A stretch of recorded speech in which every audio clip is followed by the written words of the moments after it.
Bonjour et bienvenue dans la séance d'aujourd'hui. Avant de commencer, je vais vous demander de vous installer confortablement, de chercher vos affaires, de quoi prendre des notes.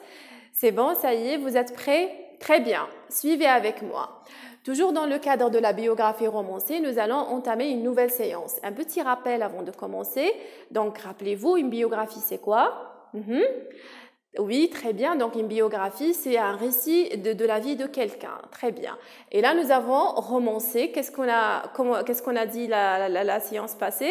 Donc, romancer, c'est tout simplement, c'est l'ajout de quelques détails, ou bien on va essayer de romancer cette biographie, ou bien ce récit de vie, en ajoutant quelques éléments qui sont bien sûr vérifiables dans l'histoire, mais qui n'ont pas été forcément donnés au début. Donc, nous allons voir tout cela en pratique. Suivez avec moi. Donc, aujourd'hui, je vais vous proposer de travailler sur un personnage national. Donc, afin de réaliser un article sur une personnalité algérienne, je vais vous montrer tout à l'heure un portrait artistique et un tableau décrivant un héros national. Donc, à partir de ces éléments-là, vous allez rédiger une courte biographie romancée dans laquelle vous allez raconter la vie de ce personnage historique et vous allez employer tout ce qu'on a vu pendant les séances que nous avons entamées ensemble. Maintenant, donc voilà, je vous laisse découvrir le personnage, notre héros national. Très bien. Donc, voilà une petite question. Il s'agit de qui? Très bien, j'imagine que vous l'avez reconnu. Donc, c'est Abdelhamid Mbadis. Nous allons essayer un petit peu de faire une petite description de ce que vous voyez là. Dites-moi qu'est-ce que vous voyez là sur ce portrait-là. Vous voyez un homme d'un certain âge qui a une certaine présence, qui est habillé d'une tenue traditionnelle, qui a cette posture-là, elle est très connue. J'imagine que vous avez reconnu cette posture-là, il est en train de mettre ses doigts ici sur sa tête. Et il tient dans sa main un petit livre. Il a une barbe aussi, donc comme il est aussi habillé d'une tenue traditionnelle. Maintenant, je vais vous demander de le décrire physiquement, c'est-à-dire c'est quoi, qu'est-ce qu'on peut distinguer sur son apparence physique. Donc, quel est son teint, son visage, son nez, ses lèvres, ses sourcils et la couleur de ses cheveux et sa barbe. Oui, donc il a le teint plus ou moins blanc, très bien. Il a un visage comment? Ovale, oui. Et il a un nez fin et des lèvres minces et des sourcils, barbe et cheveux noirs. Très bien. Maintenant, rappelez-vous, aujourd'hui, il s'agit de rédiger une biographie romancée de ce personnage-là. Mais est-ce que seulement ces informations-là sont suffisantes pour rédiger cette biographie? Donc, je vous demande de puiser un petit peu dans votre culture générale ou bien aussi d'effectuer quelques recherches pour avoir plus d'informations sur, par exemple, sur sa naissance, qu'est-ce qu'il a étudié, qu'est-ce qu'il a exercé comme profession, quels sont ses exploits, qu'est-ce qu'il a accompli dans sa vie, en quelle année il est mort. Donc, vous voyez, ces détails-là sont très importants pour rédiger sa biographie. Voilà, je vous ai collecté dans ce petit tableau quelques informations essentielles relatives à sa naissance, à son milieu social, à son éducation, à ses qualités, actions, à sa profession, à ses exploits. Découvrons ensemble ces éléments, bien ces informations. Donc, elle est née dans quelle ville? Oui, très bien, à Constantine. Donc, c'était plus exactement le 4 décembre 1889. Retenez cette date, elle est importante parce que ça va être le début de notre récit. Donc, après, il a grandi dans un milieu social d'une famille, plutôt, il est issu d'une famille bourgeoise. Donc, ça veut dire qu'il était plus ou moins aisé et noble aussi. Qu'est-ce qu'il a fait comme étude? Donc, comme la majorité des Algériens à l'époque, il a appris le Coran dès l'âge de 13 ans. Il y a aussi une autre information importante. Donc, en 1908, il a voyagé pour étudier à la mosquée Zitouna qui se trouve en Tunisie. Les détails-là de physique, donc nous les avons déjà vus dans la première partie. Passons maintenant à ses qualités et ses actions. Qu'est-ce qu'il a fait? Parce que nous, on a besoin de meubler ou bien d'insérer des informations relatives à ce qu'il a fait dans sa vie. Donc, une vie, c'est quoi? C'est ce qu'on a effectué dans cette vie-là. Donc là, il a lutté contre la répression des Algériens. Il a défendu la liberté du culte, c'est-à-dire de la religion. Il a sensibilisé aux idées de la Renaissance et aussi il a défendu l'identité arabo-musulmane du peuple algérien. Donc rappelez-vous de cette expression-là. شعب الجزائر مسلم وإلى العروبة ينتسب. Donc c'était son combat et puis il a instauré une idéologie libérale nationale algérienne basée sur la foi et la culture. Très bien. Maintenant, qu'est-ce qu'il a exercé comme métier? Donc, rappelez-vous, plutôt on nous dit ici sur le tableau, donc il a exercé la profession de l'enseignement, donc il était enseignant de la littérature et langue arabe. Et aussi, il était imam et prédicateur, écrivain et journaliste pareillement. Maintenant, ses exploits. Donc, en 1919, il ouvre une imprimerie et aussi il publie des articles dans le mensuel Shihab dès 1925. Il fonde en 1931 l'association des ulama musulmans algériens et il instaure la réforme de l'école pour tous. Et maintenant, regardez, c'est comme si on est en train de voyager dans le temps. Donc, on a commencé par sa naissance, après on a vu tout ce qu'il a fait, tout ce qu'il a accompli, et puis on est arrivé à la fin, à son décès. Donc, il est décédé le 16 avril 1940 à son lieu de naissance à Constantine. Et d'ailleurs, le 16 avril, rappelez-vous, donc c'est une journée nationale, Yom al-Ilm, donc elle est célébrée à son honneur. Très bien. Donc jusque-là, nous avons les matériaux avec lesquels nous allons travailler pour rédiger notre paragraphe. Avant de faire cela, je vais vous demander de faire une activité. Donc passons à l'activité suivante.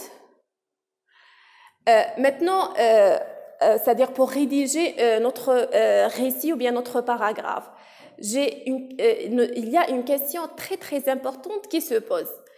C'est la suivante. Dites-moi, vous allez utiliser quel pronom? Parce que rappelez-vous, il y a une différence. Si vous allez utiliser le je, donc il s'agirait, quand est-ce qu'on utilise le je? Dites oui, très bien. C'est lorsque nous allons rédiger lorsque nous allons rédiger une autobiographie. D'accord? Donc, dans une autobiographie, c'est quelqu'un qui raconte sa propre vie. Donc, automatiquement, il va utiliser le je. Très bien. Si vous allez raconter la vie de quelqu'un d'autre, ce qui est notre cas, donc, qu'est-ce que vous allez utiliser? Est-ce que vous allez dire je? Non. Très bien. Donc, qu'est-ce que vous allez utiliser? Vous allez utiliser le « il », la troisième personne du singulier. Très bien. Donc, nous allons faire cette activité-là ensemble pour vous entraîner justement à l'utilisation de ce « il ». Donc, observons ensemble cet extrait du texte que nous avons déjà étudié dans les séances précédentes. Donc, je vais vous demander d'abord, dans un premier temps, de repérer ou bien de souligner les pronoms. D'accord? Donc, voici l'extrait. Donc, j'étais. Très bien. Donc, ici, nous avons le je. J'étais enfant et je jouais près de la case de qui? De mon père. Très bien. Quel âge avais-je? Donc, nous avons ici le je. En ce temps-là, je ne me rappelle pas exactement. Donc, le me aussi, rappelle pas exactement. Je devais être très jeune encore, 5 ou 6 ans peut-être. Ma mère était dans l'atelier près de mon père et leur voix me parvenait rassurante, mêlée à celle des clients de la forge. Très bien. Donc maintenant, c'est bon, vous avez repéré les pronoms. Je vais vous demander de réécrire ce paragraphe-là et en imaginant que cette histoire est racontée par un narrateur externe, c'est-à-dire vous allez utiliser le il, vous allez remplacer le je par le il. Donc je vous laisse quelques instants pour effectuer les changements nécessaires et nous passons à la correction ensemble. Très bien, donc là vous avez donc nous avons il était, donc nous allons imaginer que ce même récit-là est raconté par une personne extérieure, c'est-à-dire par le il. Donc il était enfant et très bien, et il jouait près de la case. Est-ce qu'on va garder le mot? Non, nous allons le changer. Donc la case de son père, c'est pas de mon père. Quel âge avais-je? Donc là ça change, ça devient quel âge avait-il en ce temps-là? Là aussi nous allons changer, donc il ne se rappelle pas exactement, très bien. Il devait être très jeune encore, 5 ou 6 ans peut-être. Très bien jusque-là, continuons ensemble. Donc sa mère était dans l'atelier près de son père et leur voix lui, donc là c'est pas me, lui parvenait rassurante, mêlée à celle des clients de la forge. Voilà. Donc, vous voyez la différence quand on raconte, c'est-à-dire on emploie le il, troisième personne du singulier. Donc là, on parle d'une biographie. C'est pas comme on utilise le je. Dans ce cas-là, serait une autobiographie.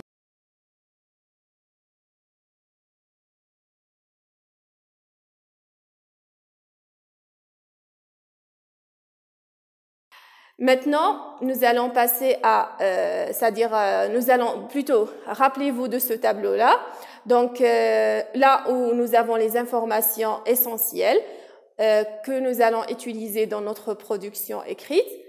Et nous allons tout de suite voir comment on va transformer ces informations-là que nous avons dans le tableau en un paragraphe pour rédiger la biographie. Rappelez-vous, la biographie romancée de qui?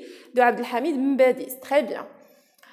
Donc là, regardez, on va prendre ces deux éléments-là, sa naissance et son milieu social. Donc, elle est née à Constantine en Algérie le 4 décembre 1889. Puis nous avons le fils aîné d'une famille bourgeoise et noble. Donc, nous allons prendre ces informations-là et nous allons essayer de les transformer en paragraphes. Donc voilà, donc ça toujours ça reste une proposition, d'accord? Vous n'êtes pas censé faire ça dès la première fois. Donc vous commencez par c'est-à-dire répertorier ou bien mettre toutes ces informations de côté et puis vous allez commencer juste avant de voir ici le paragraphe que nous avons ici. Donc vous pouvez écrire donc comme vous le savez, donc la production, bien l'écriture, c'est un agencement entre les phrases. Donc au début vous allez lire et relire les informations et puis vous allez les agencer dans un paragraphe. Nous allons voir comment nous allons procéder là tout de suite ensemble. Donc, vous avez ici né à Constantine en décembre 1889. Très bien, donc là nous avons né à Constantine. Donc nous allons essayer de mettre ces informations-là dans le paragraphe tout en respectant l'ordre chronologique, bien sûr. Donc, vous avez ici né à Constantine en décembre. Maintenant, pourquoi l'ordre chronologique? Parce qu'on ne peut pas commencer, par exemple, c'est-à-dire quand il est parti, il a fait ses voyages, bien, il a étudié. Donc, c'est important de respecter l'ordre chronologique. Donc là, nous avons né à Constantine en décembre 1889. Très bien, virgule. Abdelhamid Ben Badis appartenait à une célèbre famille bourgeoise.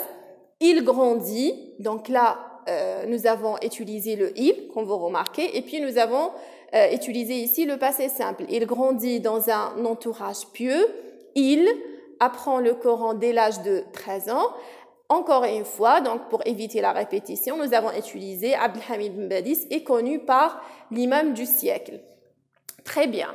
Donc jusque-là, c'est tout ce qu'on vous demande, c'est de rédiger cette biographie romancée de Abdelhamid Ben Badis, tout en respectant la chronologie, d'employer le « il », c'est-à-dire la troisième personne du singulier, et aussi les temps du passé que nous avons déjà vus, c'est-à-dire le passé simple et l'imparfait, bien sûr.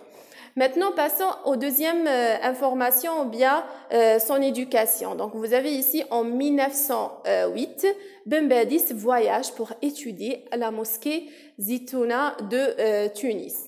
Très bien. Maintenant, le challenge, c'est quoi? C'est comment transformer ces informations-là en paragraphes, tout en respectant les critères que je vous ai déjà donnés, c'est-à-dire la chronologie, l'utilisation du « il », la troisième parce qu'il s'agit d'une biographie, et aussi les temps du passé, le passé simple et l'imparfait. Et bien sûr, ce qui est important aussi, parce qu'il ne s'agit pas d'une simple biographie, donc romancée. Certainement, nous allons ajouter quelques éléments, vous allez voir tout à l'heure. Donc, lisons ensemble le deuxième paragraphe. Donc, regardez là en rouge l'indicateur temporel en 1908, très bien. Ah, regardez là, à presque 20 ans. Est-ce que nous avons cette information-là ici dans le tableau? Non, mais on l'a ajoutée parce que c'est tout. Regardez, donc là, nous avons 1889 et 1808, donc c'est presque 20 ans. Donc, c'est quand il était jeune. Donc, c'est ça, c'est-à-dire la spécificité de la biographie romancée. Donc, Bembadis décida, donc là, nous avons utilisé quoi? Le passé simple. Très bien, décida de commencer son premier voyage pour la science vers la mosquée Zitouna de Tunis, qui était, là nous avons ajouté ce détail-là, qui était en ce temps-là un grand centre de sciences. Donc là, on va puiser dans notre culture générale, nous allons ajouter des éléments qui sont bien sûr toujours vérifiables. C'est-à-dire, on peut pas dire, c'est-à-dire on peut inventer ou bien insérer un élément imaginaire. Non, tout en gardant les éléments authentiques, nous allons ajouter quelques détails qui n'ont pas été mentionnés, comme vous voyez ici. Donc, en ce temps-là, un grand centre, donc cette mosquée-là était un grand centre de sciences qui a diffusé les sciences dans le Maghreb et pour le monde islamique en général. Donc, dans cette mosquée, il rencontra, très bien, beaucoup de savants qui influencèrent. Regardez ici, donc nous avons utilisé. Donc, regardez bien, quand vous allez respecter les critères, c'est quand vous marquez des points. Donc, là, regardez bien, nous avons l'indicateur temporel, nous avons l'utilisation du passé simple et nous avons ici la partie romancée de l'histoire. Donc, relisons encore le paragraphe. Donc, en 1908, à presque 20 ans, Bembadis décida de commencer son premier voyage pour la science vers la mosquée Zitouna de Tunis. Donc, si on va passer directement, il rencontra beaucoup de savants, ça va être comme si on est en train d'énumérer les éléments. Mais là, nous avons ajouté un détail qui a ajouté une romance à notre biographie qu'on a rédigée sur Abdelhamid Bembadis. Donc, qui était en ce temps-là un grand centre de sciences. Point, on s'arrête. Puis, on ajoute le détail suivant. Dans cette mosquée, il rencontra beaucoup de savants qui influencèrent sa personnalité et son orientation. Vous allez me dire, mais madame, où est-ce qu'elle est cette information? Elle n'est pas sur le tableau. Mais logiquement, elle était dans une mosquée. Certainement, dans cette mosquée, il y a des savants qu'il a rencontrés. Vous voyez comment on fait? On procède un petit peu pour rédiger. Très bien. Passons maintenant au paragraphe suivant. Donc, nous avons ici après. Regardez bien. Après, c'est un indicateur temporel.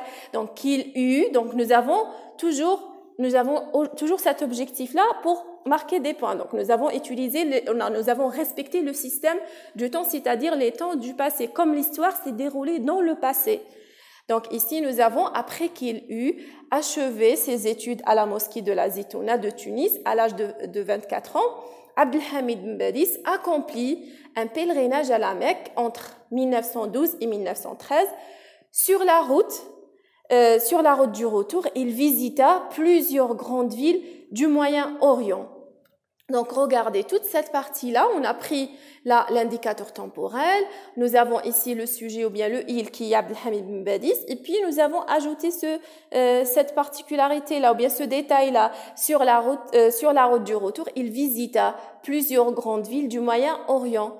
Donc, vous voyez un petit peu comment on procède c'est-à-dire pour rédiger une biographie romancée. Donc, voilà, c'était une proposition. Et de cette façon-là, vous allez procéder pour rédiger la suite ou bien le reste de notre paragraphe ou bien de notre production écrite. Voilà, donc ça c'est une proposition d'une production écrite. Bien sûr, vous pouvez, par exemple, là dans le premier paragraphe, vous pouvez ajouter la description physique de Abdelhamid Bembadis. Donc vous n'êtes pas obligé, vous êtes obligé seulement de respecter les critères que nous avons cités, à savoir Donc, le respect de la chronologie, l'utilisation du « il » de la troisième personne du singulier, comme il s'agit d'une biographie et non pas d'une autobiographie. Vous devez plutôt respecter aussi l'utilisation des temps, c'est-à-dire vous n'allez pas conjuguer les verbes au présent, vous allez les conjuguer au passé. Donc, vous allez utiliser soit le passé simple, soit l'imparfait. Et puis, vous allez, comme nous l'avons vu, vous allez ajouter des éléments ou bien des détails qui ajoute un côté romancé à notre biographie. Lisons ensemble la production qui est devant vous.